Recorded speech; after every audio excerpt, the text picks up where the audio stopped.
अरे बच्चों, तुम दोनों इतनी तेज बारिश में घर के बाहर क्या कर रहे हो? कितनी जोर से बिजली कड़क रही है। जल्दी से घर के अंदर चलो वरना तुम दोनों को बुखार आ जाएगा।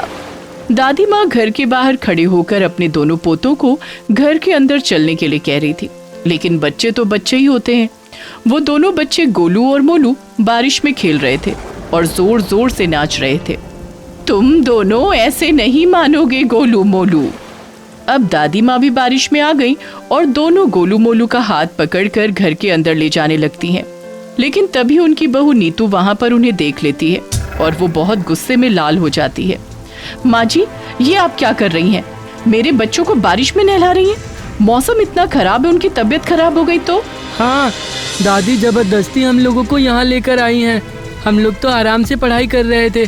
दादी माँ ने कहा चलो बाहर चलकर नहाते हैं बारिश में। दादी माँ गोलू के मुंह से ये सुनकर शॉक हो गई। उन्होंने दोनों बच्चों को देखा और बिना कुछ बोले वहां से चली गई। अब चलो तुम दोनों भी घर के अंदर चलो। बहुत दादी की बात मानते हो ना तुम लोग। चलो भी बताती हूँ तुम दोनों को मैं। इन दोनों सास बहू में किसी न किसी गलतफहमी के कारण आपस में कभी नहीं बनती थी। शाम को नीतू अपनी सासू माँ की बुराई अपने पति विनोद से करने लगी। तुम अपनी माँ को समझाते क्यों नहीं हो? मेरी सहेलियों की सासू माएं कितनी अच्छी हैं। वो सभी अपने पोतों से कितना प्यार करती हैं, उन्हें अपने बच्चे जैसा समझती हैं, पर एक मेरी सासू माँ है कि उन्हें कुछ समझती ही नहीं। अरे ऐसा क्या हो गया नीतू? तुम जब देखो तब माँ के बारे में उल्टा सीधा ही बोलती रहती हो। कोई ना कोई शिकायत ही किया करती हो। बताओ अब क्या हो गया? अरे दिन में बाहर इतनी तेज बारिश हो रही थी, आसमान में बादल कड़क रहे थे। गोलू को वैसे ही सर्दी जल्दी लग जाती है, पर सासू माँ उन दोनों के साथ बारिश में भीग रही थी। वो जबरदस्ती हमारे बच्चों को बारिश में ले गई थी। गोलू ने ऐसा खुद बताया। अरे तो बारिश में भीगने में क्या प्रॉब्लम है? बच्चों को थोड़ा बारिश वगैरह में भीगना चाहिए, धूप में रहना चाहिए। हमेशा उन्हें आराम दोगी तो वो कमजोर हो जाएंगे। और मेरी माँ अपने दोनों पोतों से बहुत प्यार करती हैं, तभी तो बच्चों के साथ दोस्त बनकर बारिश में भीगने चली गई। अब तुम ही सोचो, इस उम्र में वो बारिश में भीगने वाली है। तुम्हें तो कुछ भी समझाने का कोई फायदा नहीं। अब समझाने में भी कोई फायदा या नुकसान होता है क्या? हर बात को इतना सीरियसली लेने की कोई जरूरत नहीं है। सो जाओ चुपचाप, ज्यादा टेंशन मत लो। बारिश में भीगने से कुछ नहीं होता। मेरे बच्चे मर्द है। विनोद चादर ओढ़कर सो जाता है और उसकी पत्नी नीतू मुंह बनाकर दूसरी तरफ लेट जाती है। वहीं दूसरे कमरे में दादी माँ उदास बैठी हुई है। तभी उनके पास गोलू और मोलू आ जाते हैं। दादी माँ, आप हम दोनों से नाराज हो क्या? हमें पता है कि हम दोनों ने झूठ बोला, पर अगर हम झूठ नहीं बोलते तो माँ हम दोनों को बहुत मारती। इसलिए हमने झूठ बोल दिया कि आप हम दोनों को लेकर गई थी बारिश में। गोलू और मोलू की बातें सुनकर दादी माँ का दिल पसीज जाता है और वो धीरे से मुस्कुरा देती हैं। अरे कोई बात नहीं बच्चों, हम सब तो दोस्त हैं ना, और दोस्तों के बीच इतना तो चलता ही है। सब एक दूसरे का फायदा उठा सकते हैं। कोई बात नहीं, इसे ही तो कहते हैं पक्की दोस्ती, जो मुसीबत के वक्त एक दूसरे के काम आए। और मैं आज तुम्हारे काम आ गई, तुम दोनों को पिटने से बचा लिया ना। थैंक यू सो मच दादी, आप बहुत अच्छी हो। हाँ वो तो मैं हूँ ही। अब तुम लोग जाओ, कल सुबह एग्जाम है ना, सो जाओ जाकर अपने कमरे में। पढ़ाई तो हो ही गई। ठीक है दादी माँ, लेकिन आप ये सब मम्मी को मत बताना, वरना वो हम दोनों का पिछवाड़ा सुझा देंगी। गोलू, मोलू और दादी माँ तीनों लोग जोर जोर से हंसने लगते हैं। तभी वहाँ से गुजरते हुए उसकी माँ ये सब देख लेती है और गुस्से में अंदर आ जाती है। माँ जी, आपको पता है ना कि कल इन दोनों का एग्जाम है, रात के 12 बजने वाले हैं और आप यहाँ पर हंसी मजाक करने में लगी हुई हैं। चलो चलो तुम दोनों सो जाओ जाकर। इस बार एग्जाम में अच्छे नंबर नहीं आए ना तो देख लेना। ये कहते हुए नीतू गोलू और मोलू का हाथ पकड़कर वहां से ले जाती है। दादी माँ ये सब देख रही हैं। दादी माँ किसी की बात का बुरा नहीं मानती थी, पर नीतू हमेशा अपनी सास से चिढ़ती रहती थी। खैर, एग्जाम देकर गोलू और मोलू घर आ जाते हैं। दोनों जल्दी से खाना खाकर अपनी दादी के कमरे में चले जाते हैं। ये सब नीतू देख लेती है। ये सासू माँ मेरे बच्चों को फेल करवा कर ही मानेगी। कोई काम धंधा तो है नहीं बुढ़ापे में, अपना टाइम पास करने के लिए मेरे बच्चों का इस्तेमाल कर रही है ये औरत। आज रात को विनोद से बात करनी होगी, वरना मेरे बच्चे बर्बाद हो जाएंगे।